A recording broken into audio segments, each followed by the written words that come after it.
taken a vacation since 2015. I feel your pain.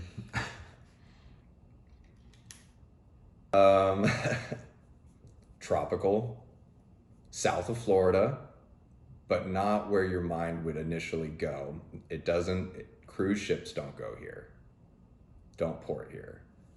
But it is south of Florida, probably a 45, 50-minute flight from Miami. And, oh God, this is gonna sound terrible, but this is a good hint. There was a famous story of a girl getting kidnapped there years ago. Interesting. Yes. Well, some of these, are going to be easier than the others. So, and again, you're gonna be. No, that's a good hint. You're going to be, yeah, for sure. All right. So the next question we have for you, and this is the last one from one of my Coin Club members. It said, "What feedback have you received from collectors and dealers, and how has it influenced your company's practices?" Turnaround time. Turnaround time and pricing. At ICG, we're aware that, if I'm just being generic, we're aware that we're in third place. We're very aware of that. Now, this isn't a competition because I root for the success of all the grading services. I don't want any of them to die, because competition is good in our industry. And also, if it's just PCGS, you can't have what's the word I'm looking for? Like a dictatorship in grading coins. Because otherwise, if they do turn one way, there's NGC, ICG, CACG that are all there to sort of, that might have been mine up there. They're all there to sort of make them not get away with whatever, and vice versa. I mean, NGC, even myself too, because when it's not only am I making the decisions, but I'm finalizing the coins. If I don't have another service to see what they're up to versus against what I'm doing, that could turn into just, literally a dictatorship of grading coins. So that's, what was the original question? Let me make sure I didn't. Yeah, so what feedback have you received from collectors and dealers, and how has it influenced the company's practice? So the feedback definitely, when I started, was where can I plant my flag to really give, because my name was enough, and people do know that I know how to grade coins. And then even the people that didn't know quite who I was, just knew my pedigree, see the product coming back and getting it in hand, and they're liking that. So that's a lot of the feedback I'm getting right now, is a lot of positivity about the grades coming. But the biggest thing is, if you want to compete and get coins in versus the other guys, you have to turn the stuff around quickly. For sure. And that is a lot more work than people understand when it comes to hours being worked, the whole thing. But sticking to that turnaround time, because PCGS and NGC, they don't have to. And not that they don't have to, they stick to what their times are and their lead times and all that, but they don't have to make it faster. They have to keep it just consistent. I have to be faster. I have to offer something that they don't. Right. And that was the biggest piece of feedback. And then personalization for the collector. Like, we still, I was kind of against, I wanted to pull back from doing these small, frankly, as I called them, rinky-dink shows. And I was corrected very quickly about, don't do that, because you're taking away the people that kept ICG afloat all those years that you weren't there. And that was a big kind of reality check for me of, no, we do need to keep setting up here. We do need to keep our faces seen. And in fact, I'm trying to get to more of them myself personally, because they're right. They absolutely are right that you don't take away just because you're building up. You make sure to stay with what kept you afloat the whole time. Right. Yeah. That's awesome. All right, so for this next one, again, no details. This one, guys, for this giveaway is going to be #childhood. What is your favorite childhood cartoon? Oh, man. Okay. Pickles, Dr. Lipschitz, twins, red hair, glasses. That one seems like a fun one. Can't wait to hear that answer. Oh, somebody's got this right now. If you, yeah. And we got one more, and then you're going to give me all your answers here. All right, so for the next question, with the rise of digital currencies, how do you see the future of traditional coin collecting evolving? Oh, interesting. You mean like Bitcoin and all of that stuff? or like CBDC, all that stuff. I've been seeing it, you know. Oh, and I can actually bring this up here. This is the first time I'll be announcing it publicly, if you're okay with that. Yeah, absolutely. So Exclusive. Let's go. no, yeah, majorly, and this isn't the exclusive. I'll let you know when that is. But we grade Bitcoin, like we grade Bitcoin coins that have Interesting. like their codes on the back, and some they have different designs and designations, and some of them look like Vegas chips and things that have the exterior ring with the silver in the middle. Collectability on something that's not tangible, making it tangible, I guess. So it's like and sometimes they're not redeemed. That's the wildest thing, is to be like, oh, this has millions of dollars on it, and you're sitting here putting it in a whole. It's a wild That's experience. crazy. It's a very it's. I don't understand it, I think, is the best way to put it. I just don't. I'm not in that world. I happen to be a part of it in a weird Right. sort of very much like the definition of third party, right? Yeah, I can't lie. I haven't dipped in Bitcoin. I haven't either.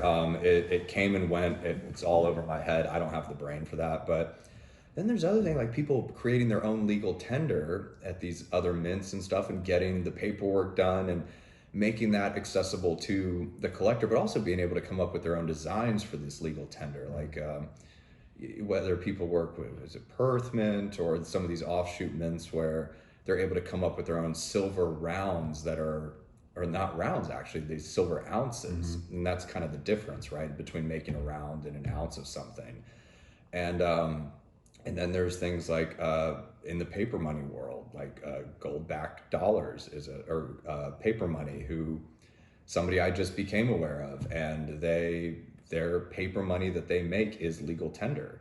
And so we actually at ICG, it's still going to be ICG, but it's going to be independent currency graders. Nice. So we are starting up. We're at the finish line now, and we will start grading paper money. Only genuine, and then I call them chunk grade. So BU, Gem BU, AU, no details, no nothing. Like this is just the quality it's in. Again, to facilitate. And one thing that I want to stress to people is when I talk about keeping competition and rooting for all the services to do well, is a lot of the things I'm doing isn't really to directly compete. Of course, there's just the basis of I grade coins, you grade coins, we all grade coins.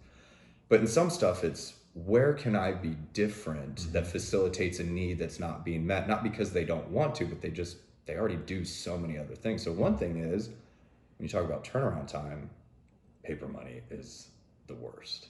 Some people don't get their stuff back for 5-6 months. Oh, wow. And that's not because they're not trying to. It's just there's a lot more that goes into shipping paper, grading paper, making sure it's not getting, it's a lot of steps that get one note into a grading room, get graded and all that. And I did help out PMG for a time while I was there when they were really backlogged, and a few of us did. And I got to learn the basis of that. And we have somebody at our office that does know paper money well. So we see an opportunity here to do quick turnaround times, but to do that, there's going to be no numbers system to it. It's going to be like genuine, and then those kind of chunk grading things. And that way we can stick to that 2-week quick, hey, you send it in on a Friday, it'll be back to you in hopefully around 10 days. Right. And would you say there's more or less, people who could grade a note versus coins? I don't know. I think there's less. Yeah, I do think there's that's what I less. was thinking, Yeah, yeah. I do. And I think it has to do with more, I think paper money's huge right now too. I think it's getting bigger and bigger and bigger. And if you look at things like Florida notes are really fun to look at. If you've never seen them, they've got the cotton on them. They're very rare. And I found out my last name's Hutto. My family comes apparently Hutto, Texas. There's a Hutto, Texas note from the 1800s that is really hard to find and expensive. So you kind of get into these niches, and you can go down that rabbit hole too. And it's a deep trench hole. There's just so much to it that it's Hey, well, we have the Florida Goldback coming out in January. Yeah. They're so we're kind of hopefully going to be involved in a lot of that stuff. So. Nice. Yeah, well, that's kind of the impetus of how this started. Was I had a guy that I do a lot of coins for, really good new relationship that I've built, calls me and he goes, 5,000.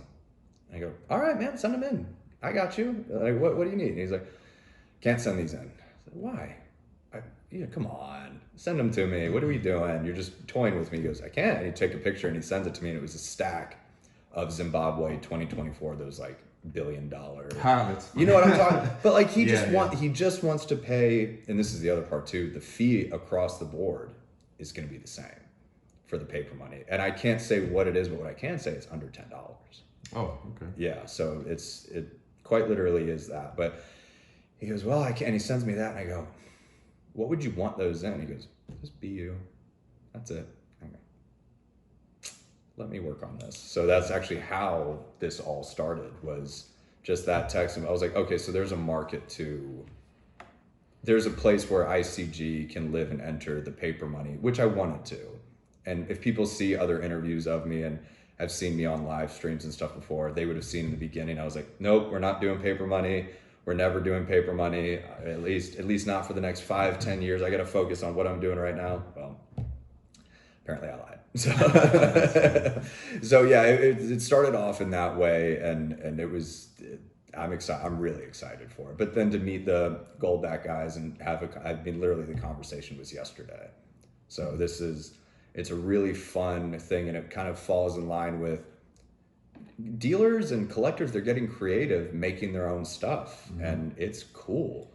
Even the copper rounds on that stuff. I got a message from somebody saying, I think everything you're doing is incredible at ICG. We're all rooting for you. We all love you, your personality and being out in the open. But I do have to say, I'm so disappointed in you grading copper rounds. Like, he gave me all these reasons of why it was, it was a bad look, and he's kind of disappointed and still plans on utilizing ICG, but this isn't his favorite thing, and he feels like it's this big step back. And I said to him, I want you to go find an article when NGC put out about grading Silver Eagles and how they never would, because they're just modern coins, they don't matter, whatever the thing was. And a lot of people thought when ICG started grading Silver Eagles that it was just, I don't know if irresponsible is the word, but silly. Mm-hmm. Yeah. And it's the biggest thing. It's the biggest market. And ICG was the first to do that. And I kind of explained it to him. I go, just because you don't like it, there's a guy out there that looks at his copper round the same way you look at a Morgan. Mm-hmm. And they're so thrilled that they can finally get their thing in a holder. Right, yeah. Yeah. And it's so strange that he felt that way. I mean, I would look at it as like, it's kind of a foot in the door. Copper's a lot more obtainable for most people, especially nowadays. It's more affordable. So if they start with copper, then they go up to silver, and then they start, it's still getting them in the hobby. Well, what if they even stay in copper? What if they start a Lincoln Set album? And because I mean, I don't want that stuff to go away either. Right. Copper the more copper we can get behind plastic, the better, because that's going to be the first thing to deteriorate and go. I mean, we are, in a way, whilst grading and creating this market and having things trade for tons of money, we're preserving history in a huge way. 100%. So if I can, and also really, man, I don't care. If you like something, I want to find a way to help it be in your collection the way you want it to. There is some stuff I say no to. There's more that I say no to than anybody could ever understand. But if I say yes to something, it's not a fly by the seat of my pants money grab. It is because I've thought it through. I've talked to dealers. I've talked to my boss who loves to do this. Nope, it's you. But if I really sit down with him and say, like, what do you think? He's gonna, fully like the warrior in the Coliseum. He'll do the thumb up or down. And with this, he said yes immediately. He was like, why wouldn't you? He's like, if this is a collectible market, and it's just $69.70 stuff. I mean, sometimes if you want it in a 4 holder, I guess I'll grade your copper round to 4. But man, like, I get it. They're cool looking. They're fun. Mm-hmm. It's cheap. And if you want to pay $1.50 for a coin and send it to me to grade it for 12 or 15 or 10, if you're watching this, by all means, please. And before I forget, where can they find you? What social media platforms can they find you at? The ICG Instagram, ICG Coin Graders on Instagram. I'm really trying to grow that a lot. And then our website, icgcoin.com. All the information's there. We're beefing up the website, giving it a new look. My bio's up there as well if you want to go read any more about that. And I think we've covered it for the most part, but our price guide is getting updated as well. Not price guide, I'm sorry. Our pop reports. So you're going to start being able to scan your stuff, and it's going to show up and like where it's at within grading, and show up on the pop report where it's really, that's the biggest fun thing that we're doing. And we are trying to get into, not trying to, we are getting into having an app as well down the road. Yes, and very soon. That's what I was hoping for. Yeah, here in the next, I don't want to give, I hate time frames, but my hope is here within the next 3 to 6 months, we'll have that app up and running. But it is, we're actively, it's a lot of things at once for everybody. And I'm just doing my best to navigate all these pieces that I've just had already set up for me at the other places. So we're trying to get there, and we will get there, and it's happening faster than people realize. So. And out of curiosity, are you guys going to be at the Fun Show here in January? Oh yeah, big time. Anything Florida, we are. All of our, this is, people may not know this, but everything that we do from start to finish is all, so from the top to the bottom to the insert to the tag. Not only is it, we are the only company that everything's made in the United States, but it's all made here in Florida. Everything is made here. So when the power was down and nobody was able to operate or do any work here in Florida, we drive and we go pick up, we get our stuff, because we were, during the storm, we didn't have power a couple days after. We had 10 generators hooked up. We were not going to stop. We were going to keep going as long as, people could get there and their homes were safe and their families were okay. And that's your first check, of course, but after that, it's game on. We're not going to stop. Awesome. So that is one thing. It costs us more, just to put it in perspective, when people are wondering why that's important. At P&N, everything, and it's okay, but for the most part, it comes from overseas, and they're paying for the whole holder anywhere between 90 cents and maybe like $1.10 per whole setup. This whole thing, before the coin's even in there, before factoring in paying me, the other graders, operations, people answering the phones, before all of that, this is $3.25, almost triple what everybody else is. But to have it made in America and to have it made here local to us, and harder for, other places that counterfeit a lot of things, like counterfeit holders, they're going to have a really tough time counterfeiting our holder. And it's really beefy. We don't have to brag about scratch resistant or anything. We've dropped this thing off the ceiling of our building and it wouldn't even crack. So, nice. Yeah, this thing it's a beefy, if you really dig into it and if you break one open, you'll see, like, it is a thick piece of plastic and they do not scuff or scratch. You have to try to do that to it. Not the fact, what do you think, by the way? What do you think of the curves of our holder? I'm just curious. I like it. I have, when you start stacking different ones, I wish that, NGC, PCGS, and ICG just had it so that you could stack them all together. You can with ours, with either of those. It's when you sandwich it between a P and an N, it starts to do that. But even if you stack enough P and N's just together, it starts to get that wobble. It's funny because my first thing that I was going to do was take away the curves. And I got so much pushback from just general public that I left it alone. And I was like, oh, okay. I didn't know you guys liked it that much. I feel like you just naturally grab there too. You do. And not only that, it is different. And I understand that everybody else is very squared. And like, have you seen a CAC-G holder in hand yet? Yeah. Mm-hmm. It has that kind of strange. It's just a PC holder, an NGC holder that had a baby. If you look, I'm not kidding. If you look at it, the inserts are basically the P inserts and the edge is the NGC edge just without the teeth. Right. So he kind of went your thought process of, well, how do I just make this stack? Mm-hmm. But yeah, ours is different enough to where I'm excited once we start getting our oversized holders in-house down the road here soon as well, which is another new program to be able to do, which is a little more linear. That's not that huge. It just should be happening. It's going to have curves to it. It's going to be a big 5-ounce holder with curves. It's going to be cool looking. So I'm excited. Absolutely. And then the last question I have here is actually from my editor. Ooh. So my editor, this is kind of going away from, coins. So I always tell people on my channel, my editor does 80% of the work. All I do is I'm the voice and I answer comments. That's it. Mm-hmm. She does the thumbnails, the editing. She does the descriptions. And so she kind of took a beating on one of the videos where she kind of took it personal, kind of had her in tears. So she wants to know how you deal with negativity, whether in person or online. Kind of ways to, I guess, combat those types of things. It's, as we talked about earlier in the video, I didn't deal with it very well in the beginning. It's hard. Like when people, and even if they're not necessarily saying your name, it's the feedback you're getting, you can track it back to yourself. Mm-hmm. And that's not fun, especially as a kid. And I'm talking kid like 25, 26 even. Like people forget egos are very fragile at the end of the day, and Right. everybody has a voice, and not everybody should have a voice. But I will say that now I look at it of, it still gets to me. I still get anxiety over it.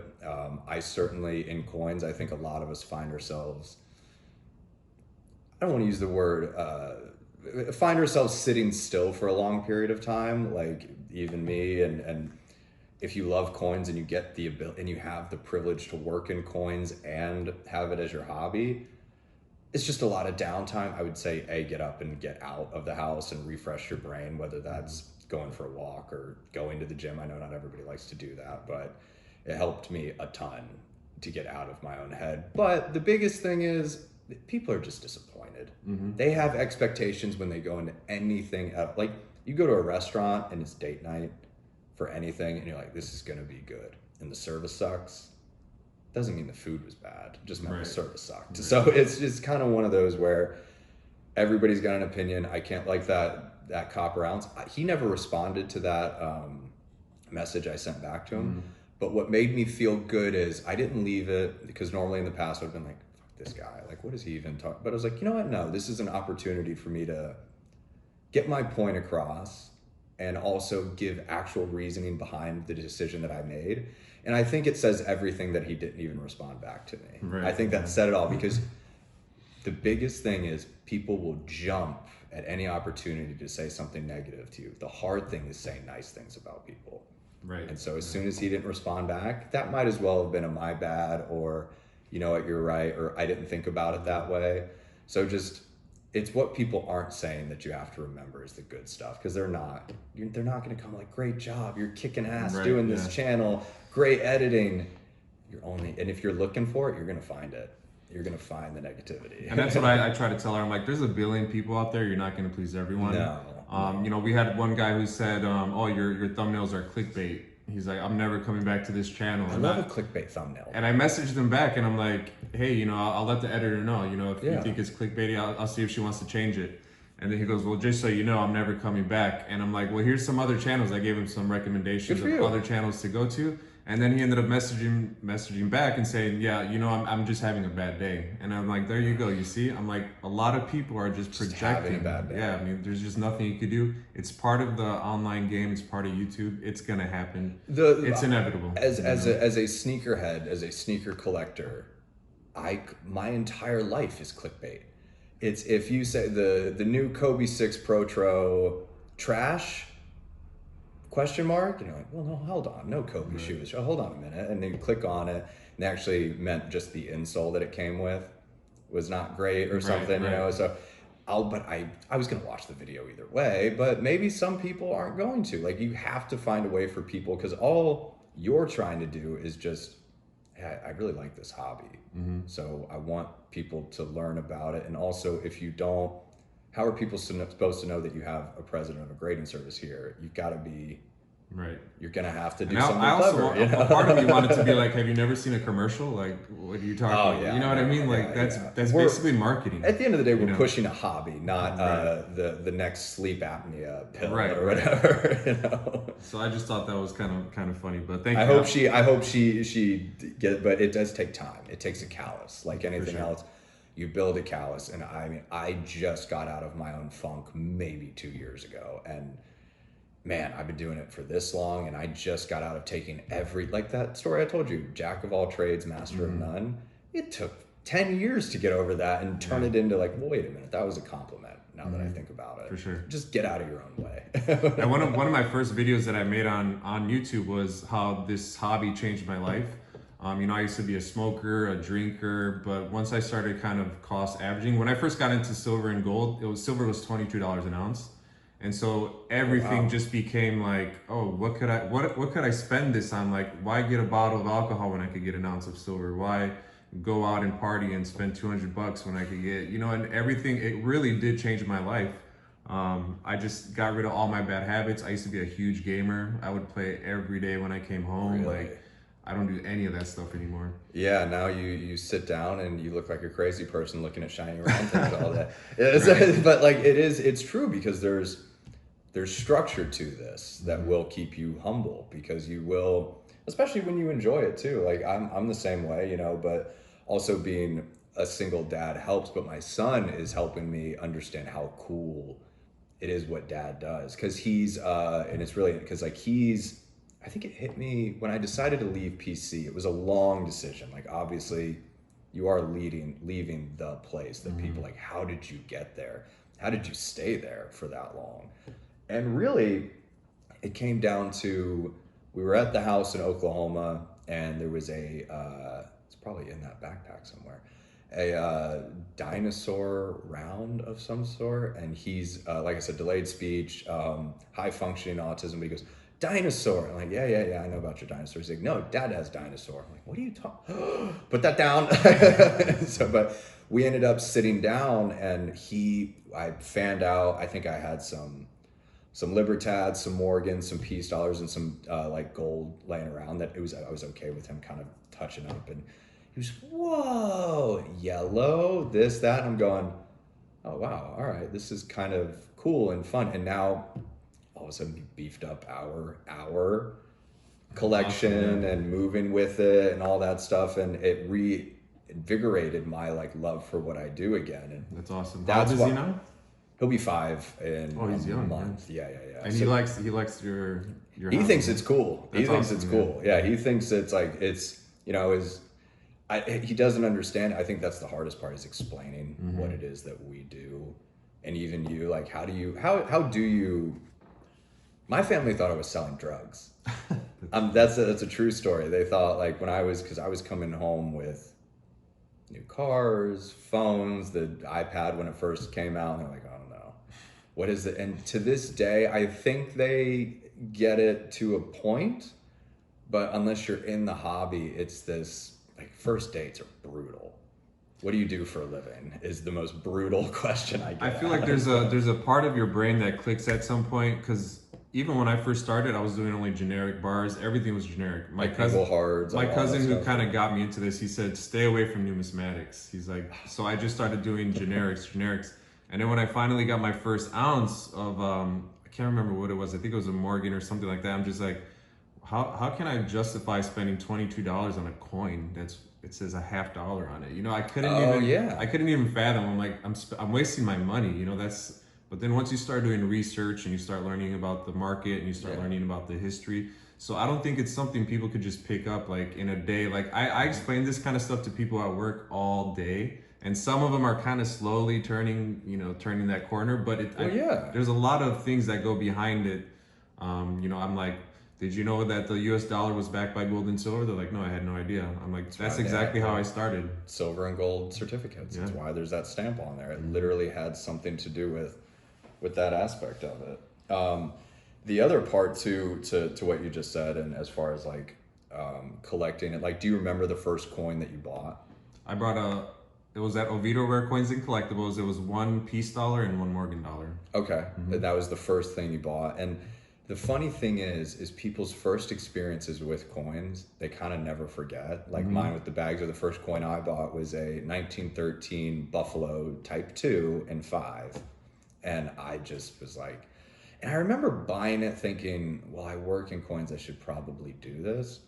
But I ended up showing it to like tons of people, and I ended up carrying it around with me a lot because I was still in high school working at the shop. And when people would ask, I just kind of would have it in my bag or in my pocket. And it was in the PC holder, but it was just kind of fun showing people something from 1913. I carry this with me every day because I just like the way it feels, and it's just a reminder to myself. It's just like worn out Morgan. Oh yeah, if you ever see people limping, oh, it's a 79. Oh, it's a 79S. It's the reverse of 79 though.